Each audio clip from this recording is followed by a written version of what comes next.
baina kontua da, eta zergatikan hemen ere etzan ja zeharo desagertu, hori da enigma eta misterioa, beste batzuk, beste gauza bat bilatzen nahi baldin badute ere, nik uste dut, agian misterio handiena da zergatik ez den desagertu euskara azkenengo 2000 urtetan eta batez ere erromatarren garaian.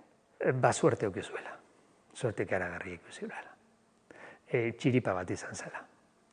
Hori pentsatzen du nik, aguanta egin zuela mendietan, eta toki apartaduetan nahikotxo denbora, latina hirietan eta normal egiten zen bitartean, eta alaxen iraun egin zuela imperioa erori zen arte.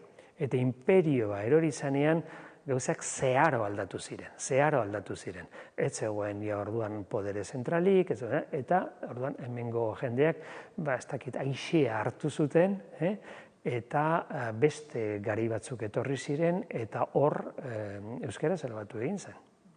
Euskaltzaleentzat bezala, zerentzako ere, euskalarientzat noski hori irautea, Mitxelena bere momentuan esan zuen bezala, iaia milagro bata, batez ere, esate baterako Humboldt batek esaten zuelarik, duela 100 urte dagoeneko hile izango zela, ezta?